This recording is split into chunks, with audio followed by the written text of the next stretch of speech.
एकनाथ शिंदे पक्षात भाकरी फिरवण्याच्या तयारीत असल्याची चर्चा सध्या जोरदार सुरू आहे। लोकसभा निवडणुकीपासून ते पालिका आणि जिल्हा परिषद निवडणुकांपर्यंत पक्षाला मिळालेलं यश अपयश आता थेट मंत्र्यांच्या कामगिरीशी जोडून पाहिलं जात आहे।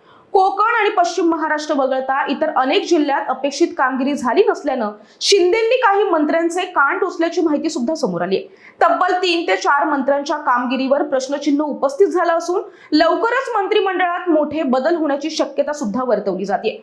नव्या चेहऱ्यांना संधी देत पक्ष संघटनेला नवसंजीवनी देण्याचा शिंदेंचा प्लॅन आहे का आणि या संभाव्य बदलांच्या राज्यांच्या राजकारणावर नेमका काय परिणाम होणार, सविस्तर जाणून घेऊया आजच्या या व्हिडिओच्या माध्यमातून। त्यामुळे हा व्हिडिओ शेवटपर्यंत पहा।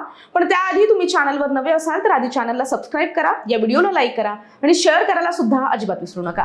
नमस्कार, मी शुभांगी, कॅमेरामागे आहे मनोज मांडवकर आणि तुम्ही पाहत आहात घेऊन टाक। पक्षातील कामगिरीबाबत नाराजी व्यक्त करत उपमुख्यमंत्री एकनाथ शिंदे यांनी तब्बल 3 ते 4 मंत्र्यांचे कान टोचल्याची माहिती सध्या समोर आली आहे। निवडणुकांमधील अपेक्षित यश न मिळाल्यामुळे संबंधित मंत्र्यांच्या कामगिरीचा आढावा घेण्यात आला असून आता मोठे निर्णय घेण्याची चिन्ह सुद्धा दिसत आहे आणि लवकरच मंत्रिमंडळात फेरबदल करत काही जुन्या चेहऱ्यांना विश्रांती देत नव्या चेहऱ्यांना संधी देण्याच्या तयारीत शिंदे असल्याचे संकेत सुद्धा मिळाले। त्यामुळे राज्याच्या राजकारणात पुन्हा एकदा मोठी खळबळ उडण्याची शक्यता वर्तवण्यात येते।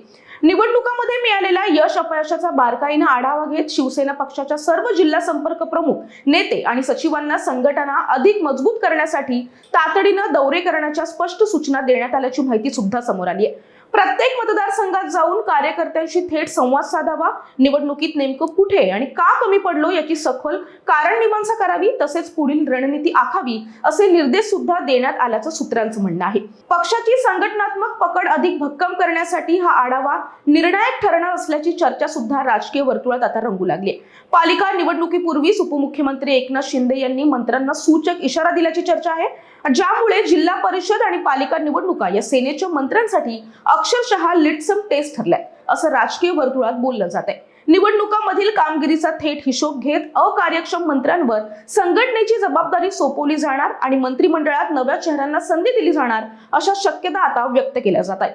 जिल्हा परिषद, नगराध्यक्ष आणि नगरपालिका निवडणुकांमध्ये पक्ष दुसऱ्या क्रमांकावर असला तरी अपेक्षित राजकीय प्रभाव निर्माण करण्यात काही नेते कमी पडल्याची भावना पक्षांतर्गत व्यक्त होत असल्याचं सुद्धा समजते। आता संभाव्य मंत्रिमंडळ फेरबदलात कोणाला डच्चू मिळतो आणि कोणाला गळ्यात मंत्रिपदाची माळ पडते याकडे संपूर्ण राज्याचं लक्ष लागलंय। पालिका निवडणुकीपूर्वी उपमुख्यमंत्री एकनाथ शिंदे यांनी पक्षातील मंत्री आणि आमदारांवर विविध जिल्ह्यांची जबाबदारी सोपवत स्पष्ट संदेश दिला होता, कामगिरी दाखवा अन्यथा परिणामांना सामोरे जा।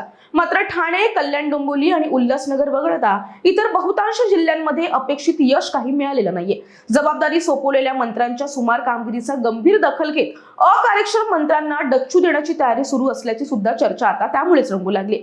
युतीत जागा वाटप करताना भाजपानं मेरिटच्या आधारावर चर्चा करून सुमारे 90 जागा शिवसेनेला दिल्याचं सांगितलं जात आहे। आता या जागा देताना सुद्धा भविष्यातील राजकीय दाव्यांचा विचार करूनच निर्णय झाल्याची चर्चा आहे।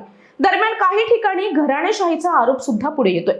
तुकाराम काटे वगळता अनेक नेत्यांना आपल्या कुटुंबियांना विजय मिळवून देता आला नाहीये अशी टीका सुद्धा होतीये। सदा सरवणकर यांच्या मुलाला, रवींद्र वायकर यांच्या मुलीला, राहुल शेवाळे यांच्या भावजाईला, तसेच अशोक पाटील आणि मंगेश कुडाळकर यांच्या मुलांना पराभवाचा सामना करावा लागल्याची सुद्धा उदाहरणं दिली जात आहेत। मग या नेत्यांच्या कुटुंबियांनाच तिकीट का असा सवाल सुद्धा स्थानिक कार्यकर्ते खासगीत उपस्थित करत असल्याची माहिती सुद्धा समोर आली आहे। निवडणुकी जागा वाटपाच्या चर्चांमुळे शिंदेंना कल्याण, डोंबिवली, ठाणे, अंबरनाथ या पट्ट्यातच अधिक लक्ष द्यावं लागलं आणि त्याचा फटका मुंबईत बसल्याचं सुद्धा आता बोललं जाते। आता या सर्व घडामोडीनंतर संभाव्य फेरबदलात नेमकं कोणावर गंडांतर येतं हे पाहणं सुद्धा महत्त्वाचं ठरणार आहे। आता मोठा प्रश्न असा आहे की शिंदे खरोखरच कठोर निर्णय घेऊन अकार्यक्षम मंत्र्यांना पुन्हा बाजूला करतील का, की पुन्हा एकदा राजकीय समतोल साधत सर्वांना सांभाळून घेण्याची भूमिका घेतली जाईल?